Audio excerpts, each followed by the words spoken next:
Joann Watson. Go with it. We give God the praise. God alone is worthy to be praised. I give another big hand to my brother, Pastor Ed Rowe, who doesn't just pastor in the church. He is the moral compass of this community, and we're so blessed to have him here. It's important for us to remember that we do have power. I have never gone to a movement meeting and said, I wish there were more here. Whoever's here is supposed to be here. So first of all, we need to acknowledge who's here. We're all we need. Can we say we're all we need? We're all we need. So I heard some say they wish there were 5,000 people. We're all we need. Do you know that most of the Negroes right now who claim they marched with Dr. King, every year on his birthday, they were up under the bed. They were hiding. They were somewhere talking about him. They didn't know march with King. They didn't even support him. That's why he had to write the book, Why We Can't Wait.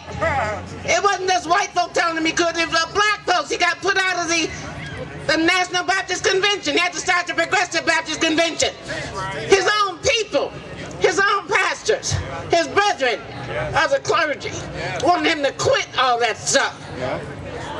So we're all we need. All we need. I'm one of the mentees of the Honorable Coleman Alexander Young. After my father died, he got my Father's Day gifts. When Mayor Young decided he was going to run, there were about 26 people in somebody's basement. That number has multiplied over the years to about 400.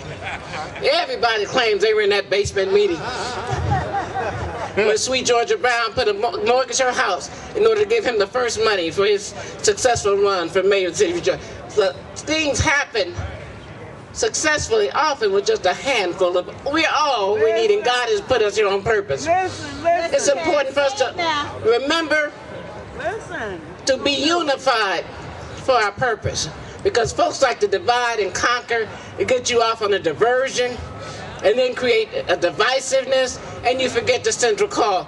Our central issue right now is to lift all of our people up and not get caught up in extraneous eccentricities. Our people have a right to live. Everybody has a right to work. Everybody has a right to housing. Everybody has a right to health care, free health care. Everybody has a right to have access to quality education. Everybody has a right to a quality of life and a toxic-free community. There's a plan already in place that some of us have been working on for more than a year in Detroit. It's called the Marshall Plan.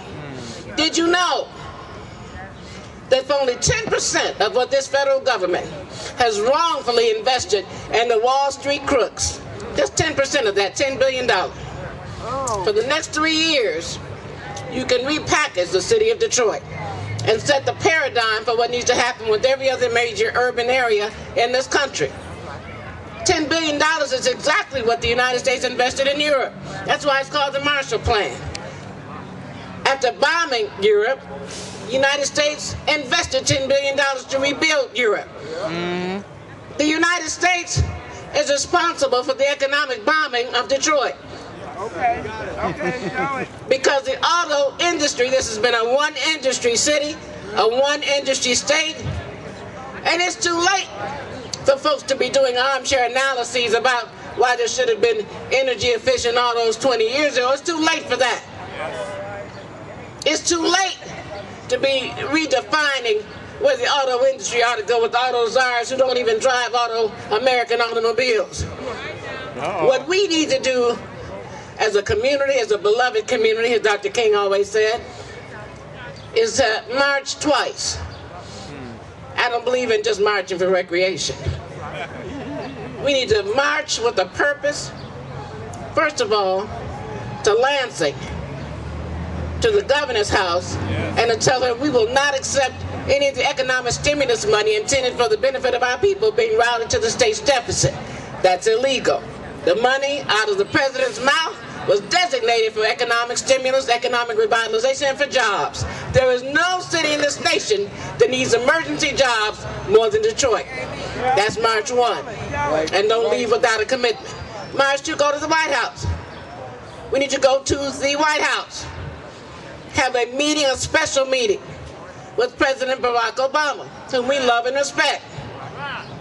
We're not hating on them.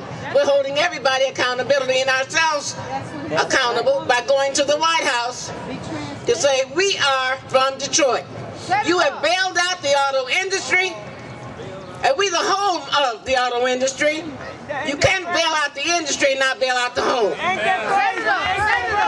can't bail out the auto industry and those trinkets at UAW, which is not enough to take care of the laid off workers, and not bail out the home that has cradled that industry and provided the military vehicles that kept this country alive in World War II.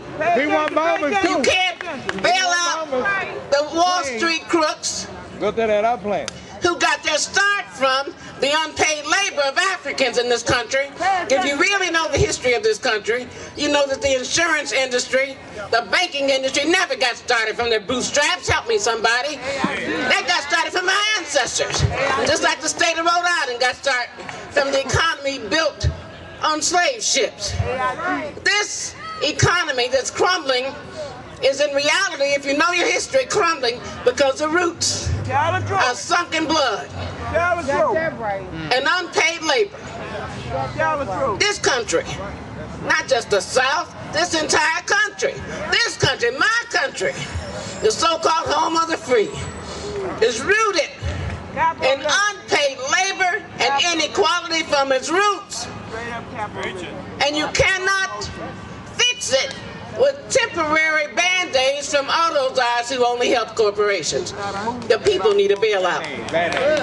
The people are the demand, and we're never going to get everybody. All we need is a critical mass. And we have a critical mass here. We need to go and get the $10 billion, which is 10% of what this federal government has already given Wall Street, which didn't earn it. Come on now. Which is exactly the amount that this federal government invested in Europe after World War II, which is exactly what our city needs. Guess what the plan is?